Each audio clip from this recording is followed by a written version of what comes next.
Good afternoon students, कैसे हो सभी लोग? कैसे हो भाई सभी लोग? चलिए, ये है क्लास सिक्स का, है ना। क्लास सिक्स का आपका जो है हम लोग क्लास सिक्स का ये लास्ट और आई थिंक फोर्थ पार्ट कर रहे हैं। ठीक, लास्ट पार्ट है चैप्टर नंबर फर्स्ट का। ओके, चैप्टर फर्स्ट का ये लास्ट पार्ट है। अब इसके बाद आप लोगों से क्वेश्चंस और जो बाकी चीज़ें वो मैं करवाऊँगा। वैसे तो मैंने क्वेश्चन सभी इसमें सॉल्व भी कर दिया है, लेकिन आप लोगों को भी मैं बोलूँगा। ठीक है, चलिए, हम आपको हनी के बारे में थोड़ा सा बताए थे। हनी क्या होता है बेटा? हनी बहुत इम्पोर्टेंट है, इसकी मेडिसिनल वैल्यू बहुत अच्छी होती है। जब कभी भी हम किसी भी आयुर्वेदिक डॉक्टर के पास जाते हैं तो हमें वो क्या बोलते हैं बेटा कि आप इस दवाई को क्या कहते हैं, हनी के साथ लीजिएगा। किसी आयुर्वेदिक डॉक्टर के पास अगर हम जाते हैं तो वो क्या बोलते हैं कि इस फला दवाई को आप हनी के साथ यानी शहद के साथ लीजिएगा। क्यों ऐसा कहते हो? क्योंकि जो हनी होता है बेटा ना, वो ईजिली डाइजेस्ट होता है, कभी ख़राब नहीं होता है, इसलिए डॉक्टर हमेशा सलाह देते हैं उनको खाने के लिए। ठीक, अब हनी कैसे बनता है इसके बारे में समझ लेते हैं। हनी कैसे बनता है? हम जानते हैं बेटा कि हमारे मुंह में क्या बनता है? सलाइवा, लार, है ना, सलाइवा। उसी प्रकार से जो हनी होते हैं उनके भी मुंह में एंजाइम्स होते हैं। जो एंजाइम क्या करते हैं कि फूलों के ऊपर बैठते हैं। मान लीजिए फूल है ना, इनके ऊपर मधुमक्खियाँ आके बैठ गई, बीज आके बैठ गई। अब उनको क्या करेगी? वो शक कर लेगी और उस एंजाइम के माध्यम से क्या करेगी? उसको प्रोसेस करके हनी में कन्वर्ट कर देगी। ठीक, उस एंजाइम के माध्यम से उसको प्रोसेस करके हनी में कन्वर्ट कर देगी। वो प्रोसेस क्या होता है वो मैं बताऊँगा आपको। अब जो इस फूल के ऊपर फ्लावर जो जूस इसका मतलब फ्लावर के ऊपर बैठेगी, एंजाइम के माध्यम से उसको सक करेगी, तो जो जूस होगा, फ्लावर का जूस होगा, उसको क्या बोलेंगे? नेक्टर। क्या बोलेंगे? नेक्टर। नेक्टर ऑफ फ्लावर का जूस जो होता है, नेक्टर जिसको बोलते हैं। ठीक, देखते हैं। It is manufactured by honey bees from the nectar of flowers, यानी फूलों के जूस से बना होता है। कौन सा? हनी। कौन बनाता है इसको? हनी बीज। वो क्या क्या उसमें होता है? देखो, शुगर होता है, वाटर्स होते हैं, मिनरल्स होते हैं, एंजाइम्स होते हैं। एंजाइम्स का काम होता है बेटा जो है केमिकल्स रिएक्शन करा के उनको एक प्रोसेस से एक फॉर्म में दूसरे फॉर्म में बनाना। बस इतना ही समझिए अभी आप, इतना ही समझिए आप। ठीक, चलिए आगे। हनी बीज ट्रांसफॉर्म नेक्टर, ये हेक्टर नहीं है, ये नेक्टर है। हनी बीज ट्रांसफॉर्म नेक्टर यानी फूलों के रस को into honey by the process of regurgitation. Regurgitation के माध्यम से जो हनी बीज होती हैं, जो मधुमक्खियाँ होती हैं, वो नेक्टर यानी फूलों के जूस को किस में कन्वर्ट कर देती हैं बेटा? हनी में। किस माध्यम से? रेगरगेशन से।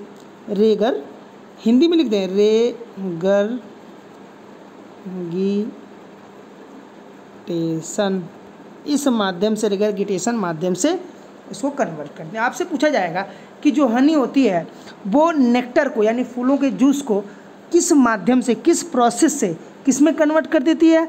हनी में। तो आप बोलेंगे रेगरगेशन माध्यम से। ठीक, अब वो भाई प्रोसेस तो कर देती है, लेकिन उसको स्टोर कहाँ करेगी? भाई फूलों जूस को स्टोर करेंगे ना, उसको उसके जूस को, जो हनी होती है तो उसको जो मधुमक्खियाँ होती हैं कहीं स्टोर करती हैं, तो उसको स्टोर प्राइमरी फूड की तरह करते हैं। इन जो वैक्स फॉर्म होता है ना, जो मधुमक्खियों का छत्ता, उसको तो आप लोग देखेंगे हो, इनसाइड द वीहिप, मधुमक्खियों के छत्ते को ही वीहिप बोलते हैं। ठीक है, उसको स्टोर करते हैं और वहीं पर रख लेते हैं। अब हम भाई थोड़ा सा फिर से समझा देते हैं।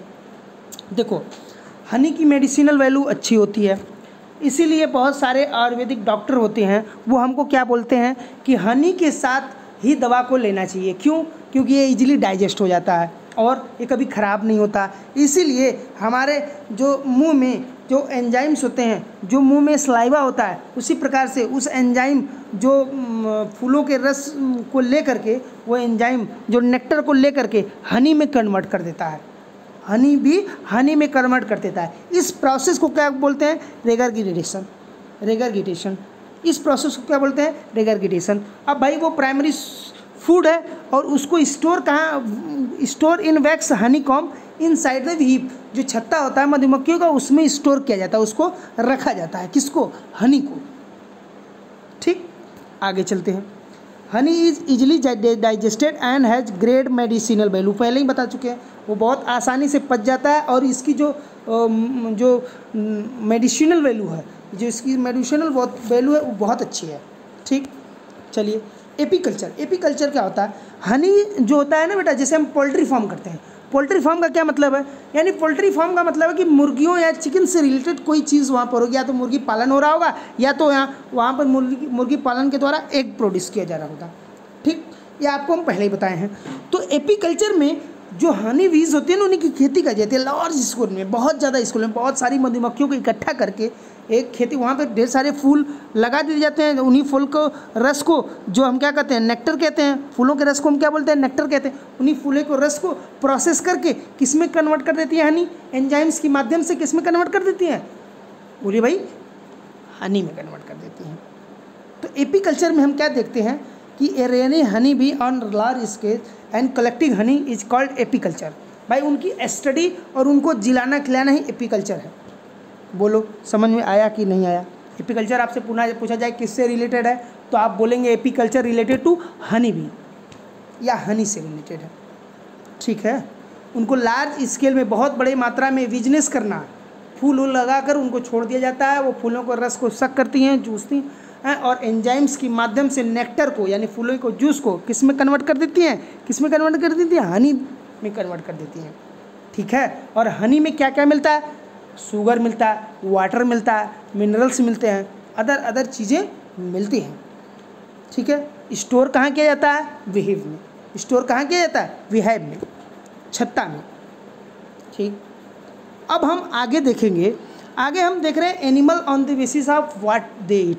क्लासिफिकेशन हम देख रहे हैं एनिमल का। एनिमल क्लासिफिकेशन हम देख रहे हैं भाई, एनिमल क्लासिफिकेशन, ये हम देख रहे हैं, क्लासिफिकेशन देख रहे हैं, है ना। इस एनिमल क्लासिफिकेशन में हम क्या देखेंगे? देखो, एनिमल को डिफरेंट टाइप में डिवाइड किया गया है। एनिमल को डिफरेंट टाइप में डिवाइड किया गया है। पहला, कौन द बेसिस ऑफ, किस पर, किस टिप पर, कि वो क्या खाते हैं, क्या खाते हैं, उन बेसिस पर एनिमल्स को क्लासिफाई किया गया है। जैसे पहला किसको? पहला हर्बीवोर्स। क्या? डोंट वरी, लिखवाए हैं सब, हर्बीवोर्स। दूसरा कार्निवोर्स, फिर ओमनीवोर्स, फिर ओमनीवोर्स के बाद डिकम्पोजर क्या होते हैं सब बताएंगे। डोंट वरी सब बताएंगे आपको। चलिए हर्बीवोर्स देखते हैं। पहला, हर्बीवोर्स क्या होते हैं? हर्बीवोर्स क्या होते हैं बेटा? Herbivores plant, verse means eater, यानी जो प्लांट को खाते हैं, घासों को खाते हैं, वो जानवर जो घासों को खाते हैं, जैसे गोट, काऊ, सिप। भाई खाते कैसे हैं? अपने दांतों से।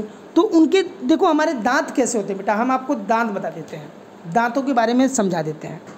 थोड़ा सा समय दो हमको। देखो, जो दांत होता है ना, दांत 4 प्रकार का होता है और चिल्ड्रेन में 3 प्रकार का होता है। जो 4 प्रकार का दांत होता है, पहला होता है हमारा इंसीजर, जो सामने वाले दांत होते हैं, इंसीजर्स। दूसरा कैनाइन। तीसरा मोलर, और चौथा प्रीमोलर। ठीक, अब हर एक दांत का अलग अलग फंक्शन होता है। तो इसका फंक्शन होता है किसी चीज़ को फाड़ना। आगे वाले जो दांत होते हैं, है ना, काटते हैं ना इससे, वो क्या होता है? इंसीजर, शार्प होता है। तो इन्हीं दांतों की मदद से, ये शार्प दांतों की मदद से, इंसीजर दांतों की मदद से, जैसे हम आपको बताते हैं, जैसे मान लीजिए आपका फ्रंट वाले आगे 2 दांत है, फिर इसके बाद फिर कैनाइन होंगे, फिर मोलर होंगे, फिर प्री मोलर होंगे, ऐसे ही ऊपर होंगे। तो इन जो इंसीजर दांत हैं, इनकी मदद से हम किसी चीज़ को फाड़ते हैं, यानी एनिमल्स फाड़ते हैं, जैसे गोट है तो उसको चबाकर उन पत्तों को उसी से काट देती हैं वो, किससे? इंसीजर से। ठीक, तो आपको दांतों के बारे में भी थोड़ी जानकारी हो गई, ठीक है ना। तो शार्प टीथ, इंसीजर जो शार्प होते होंगे, हालांकि सबके होते हैं ऐसे। Carnivorous, carni means meat, vorous means eater, जो मीट खाने वाले हैं, जो मीट खाते हैं वो एनिमल्स क्या हैं भाई?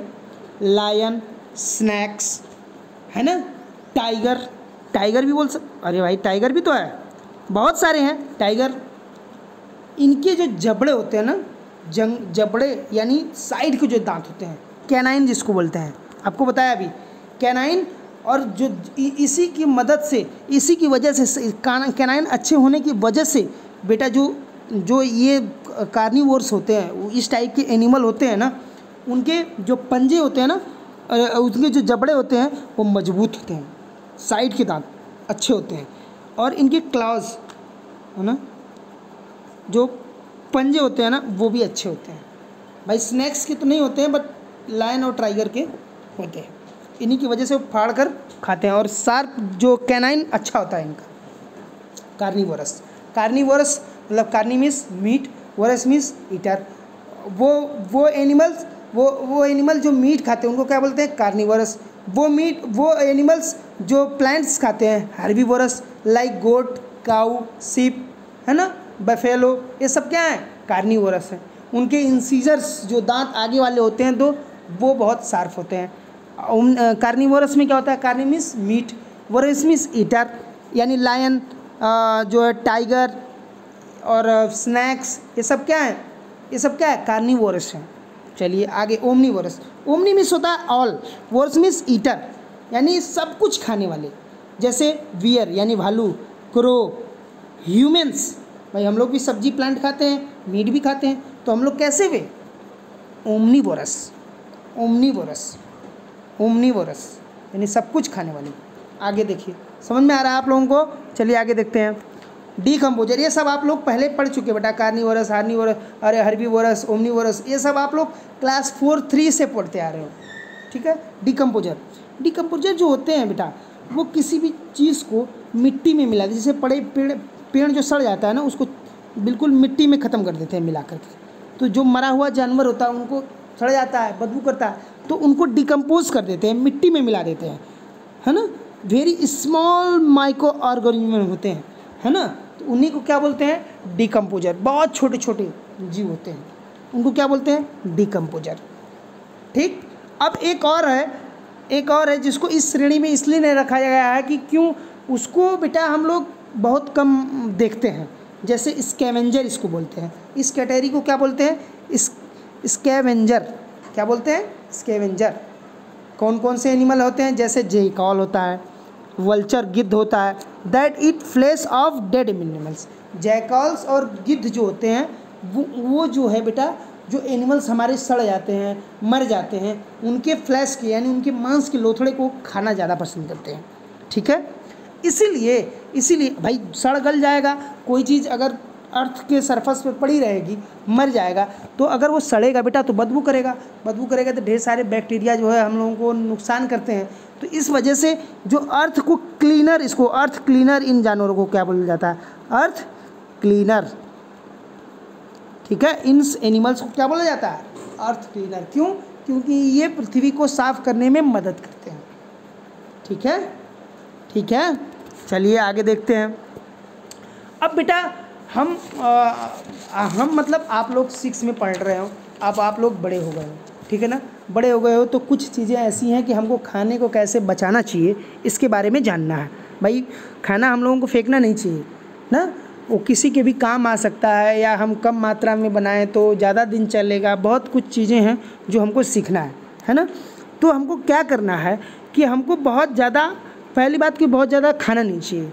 अगर हम बहुत ज़्यादा खाएंगे तो हम मोटे नहीं हो जाएंगे? बिल्कुल हो जाएंगे। आप कहेंगे हाँ सर आप मोटे हो जाएंगे, आप मोटे हो जाएंगे कि नहीं हो जाएंगे? यानी जो कोई ज़्यादा खाना खाएगा इसका मतलब वो मोटा हो जाएगा।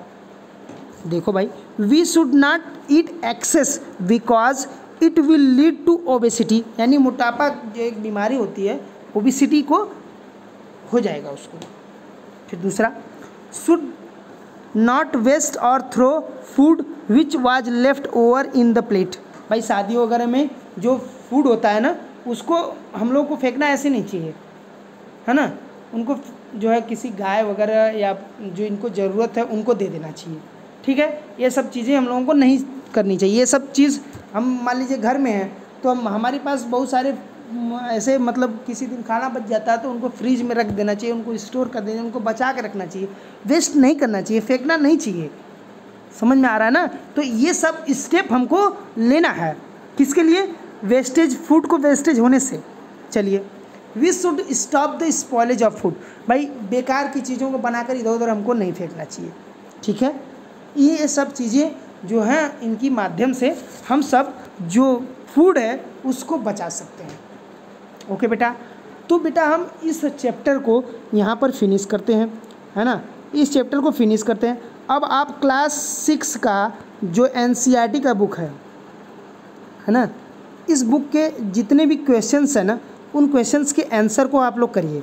हर एक आंसर को आप लोग कर सकते हो, हालांकि हम आपको बोलेंगे, और आप लोग जो है इसको बार बार रिवाइज़ करिए, ठीक। एक एक चीज़ को आप लोग रिवाइज़ करिए बहुत अच्छे से। हमने अच्छे से पढ़ाया है, कोशिश किया है आपको पढ़ाने की कि फूड कहाँ से आता है, कितने प्रकार के होते हैं, कौन कौन से इंग्रेडिएंट होते हैं, कितने एनिमल्स कौन कौन से टाइप के होते हैं, अभी बताया मैंने। हनी क्या होता है, इसके बाद जो है स्प्राउट्स के बारे में आपको बताया, वो प्लांट्स बताए जो क्या कहते हैं, प्लांट्स कैसे खाना बनाते हैं उनके बारे में बताया, है ना। क्लोरोफिल क्या होता है, क्लोरोप्लास्ट क्या होता है, प्रोड्यूसर क्यों प्लांट्स को बोलते हैं, कंज्यूमर क्यों ह्यूमंस को बोलते हैं, वो कौन कौन से जो है अपने प्लांट्स होते हैं जिनके फ्लावर्स को हम खाते हैं, वो कौन कौन से प्लांट्स होते हैं जिनके हम सीड्स को खाते हैं, वो कौन कौन से प्लांट्स होते हैं जिनके हम स्टेम को खाते हैं, है ना। तो इन सब बातों को हम लोगों ने सीखा। और हमने क्या सीखा इसमें? सोर्स जो है कितने टाइप से हमारे सोर्स ऑफ फूड है, एनिमल है कि प्लांट्स है, तो एनिमल है तो कौन कौन से हैं, मीट कहाँ से आता है, एग कहाँ से आता है, मिल्क प्रोडक्ट्स कहाँ से आता है, ये सब हमने इस चैप्टर में बहुत अच्छे से पढ़ा है, ठीक है। तो आशा करता हूँ कि आप लोगों को बहुत अच्छा लगा होगा चैप्टर, है ना। तो हम आपको इसको कैसे पढ़ना है हम थोड़ा सा बता देते हैं। जैसे बेटा आपको थोड़ा सा बता देते हैं, समझा देते हैं। देखो, जब आपको मैसेज के थ्रू ये वीडियो मिल रहा होगा तो इस वीडियो को आप क्लिक करेंगे तो यूट्यूब में खुल जाएगा, है ना। यूट्यूब में खुलेगा, उसके बाद आप यूट्यूब पे जाइएगा जब, तो आएगा एक चैनल आएगा, किस नाम से? क्राइस्ट इंटर, है ना, कॉलेज नाम से। मान लीजिए आपका वीडियो छूट गया है, इस नाम से चैनल आएगा। अब आपकी वीडियो छूट गई है तो एक होम लिखा होगा, है ना, एक वीडियो लिखा होगा, अब अलग अलग सब लिखा होगा। तो इसके बाद आप क्या करेंगे, फिर एक प्लेलिस्ट लिखा होगा, प्लेलिस्ट। आपको कहाँ जाना है? इस प्लेलिस्ट में जाना है। कहाँ जाना है? इस प्लेलिस्ट में। प्लेलिस्ट में आप जाएंगे तो बना होगा क्लास 6 साइंस, SCIENCE, ये आपका बना होगा। यहाँ पर आपके पार्ट 1, पार्ट 2 और पार्ट 3 और पार्ट 4 तो आप लोग देख ही रहे हैं, तो ये सब पार्ट भी अवेलेबल है। आपको ऐसे ही जाके हम एक वीडियो बना देंगे आपको कि कैसे जाके वीडियो को देखना है आपको, ठीक है। Thank you.